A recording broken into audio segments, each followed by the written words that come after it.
Jadi kadang-kadang kita ini mengidolakan orang lain ketimbang pemimpinnya sendiri.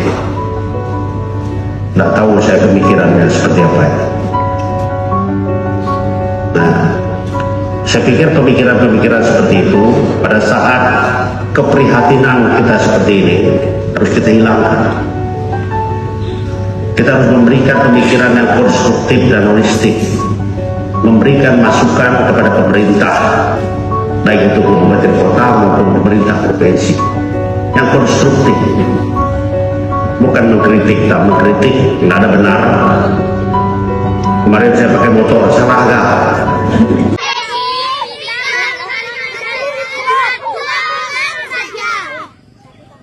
Pokoknya jalan itu akan selalu aku posting sampai ya diperbaiki, sampai ya disertu ataupun dibatu nih mampu ngaspal. Karena kondisi yang jauh itu lebih dari 200 meter. Kita dengar ya, anak-anak jak minta KDM yang gitu.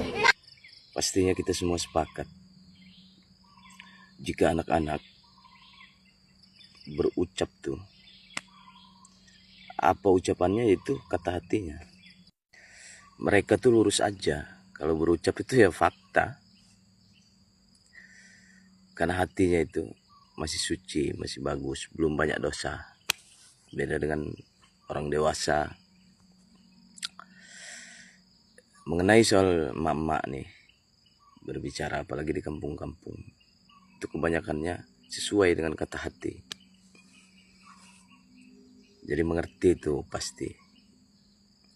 Keluh kesah lingkungan ataupun keluarga pribadinya. Emak-emak yang lebih dalam tuh mengenai hal itu. Keadaan, situasi, kondisi di sekitar tuh. Kalau laki-laki kan banyak di luar, bahasa kasarnya. Ada yang merantau ke jauh, nah, meninggalkan kampung halaman. Tapi kalau emak-emak lebih paham dia seluk-beluknya. Perkembangan, kemajuan di suatu daerahnya. Kita doakan yang terbaik ya Bu. Semoga KDM selalu panjang umur, selalu amanah. Yang terpenting bisa menjadi contoh dalam kepemimpinannya sebagai Gubernur Jawa Barat untuk kepala-kepala daerah di seluruh Indonesia ini. Diprotes masyarakat Kalimantan Barat tentang banyaknya jalan yang rusak parah hingga minta gubernurnya diganti KDM.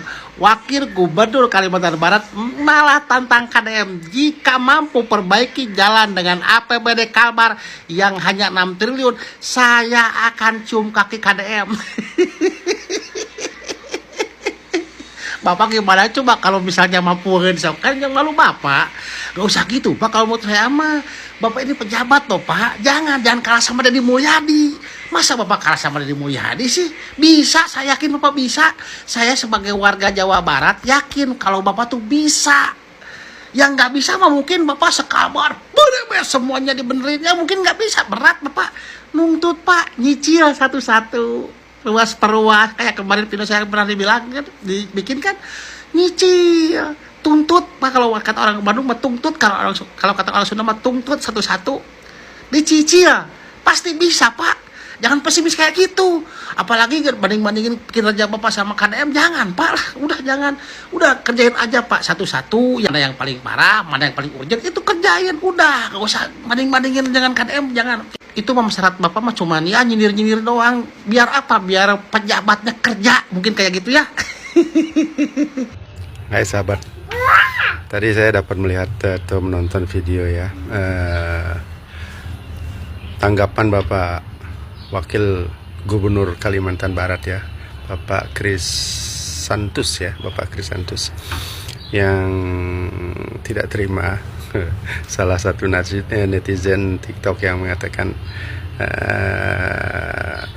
menyebut Bapak KDM atau Kalbar pinjam 3 triliun untuk untuk 3 bulan untuk membantu Kalimantan Barat ya.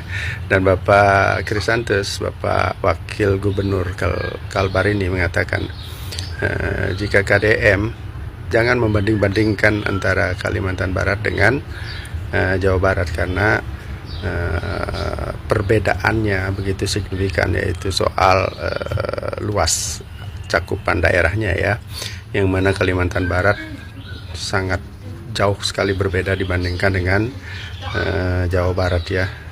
Kalimantan Barat ini luasnya lebih luas dari Pulau Jawa ya, itu, dan APBD-nya hanya 6 triliun ya gitu.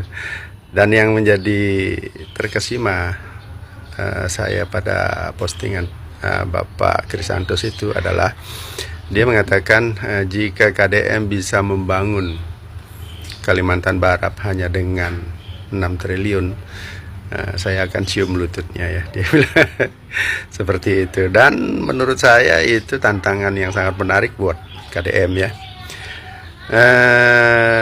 Anggaran 6 triliun itu kan sudah dalam kajian yang serius, yang matang dari para petinggi negeri kita, wakil rakyat kita ya, bahwa memang 6 triliun itulah dana yang layak untuk dikelola oleh Kalimantan Barat sesuai dengan cakupan kebutuhan masyarakatnya sebenarnya ya, bukan luas daerahnya ya.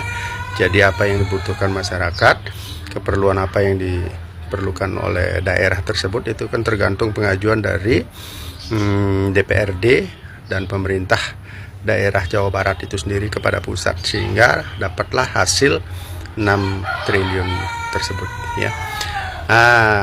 Tapi hal yang paling menarik bagi saya sendiri ya, bagi saya pribadi ya, jika memungkinkan ya, karena ini ada tantangan ya, ada tantangan yang cukup serius dari, saya pikir ini dari Kalimantan Barat ya, karena yang bicara ini bukan orang main-main, yaitu Wakil Gubernur Kalimantan Barat ya. Bagaimana jika KDM jadi gubernur di 2 tempat sekaligus, yaitu Jawa Barat dan Kalimantan Barat ya. Sekaligus kita akan melihat seberapa mampu Bapak KDM memanage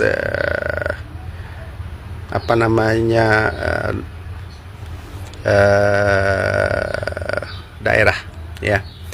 Jika sampai ternyata Bapak KDM bisa memanage 2 tempat sekaligus dengan sebaik Jawa Barat ya, berarti Bapak KDM ini bisa punya potensi menjadi calon presiden berikutnya ini ya. Karena saya sendiri sampai sejauh ini sangat terpesona oleh beberapa pejabat di negeri kita ini ya. Salah satunya ya KDM ini ya. Bapak Aing ini punya pesona yang berbeda dibandingkan dengan yang lain. Pidato-pidatonya mempunyai powerful ya, mempunyai aroma nasionalisme yang tinggi ya, mirip dengan Bapak Soekarno ya. Walaupun berbeda, tetapi memang Bapak Aing ini, Bapak KDM ini luar biasa ya dalam berorasi, dalam berpidato, baik di masyarakat ataupun di kalangan eksekutif dan yudikatif ya. Dia punya style sendiri, dan dia punya kemampuan untuk berpidato di atas rata-rata ya, untuk nasionalisme dibandingkan dengan banyak tokoh di Indonesia ya, termasuk Bapak Prabowo sendiri. Jika dibandingkan pidato dengan Bapak KDM, saya pikir kualitas dan mutu pidato Bapak KDM itu jauh lebih baik ya, lebih berkualitas ya, karena dia bisa membangkitkan semangat masyarakat, semangat bangsa ini untuk bisa lebih mencintai bangsanya, bisa lebih mencintai dirinya sendiri, dan bisa membangkitkan percaya diri satu daerah atau satu kelompok tertentu untuk bisa percaya diri, membangun dirinya sendiri, dan bisa bangkit dari kekurangan-kekurangan yang dia punya ya. Mungkin pendapat saya adalah pendapat yang konyol, tetapi saya pikir kita juga punya beberapa pejabat negara yang juga serius dari hasil pendapat-pendapat yang konyol. Tetapi jika jika dirasa memang itu perlu, kenapa tidak? Ya, oke. Bagaimana jika Bapak KDM menjadi gubernur di 2 tempat, yaitu di Kalbar dan di Jawa Barat?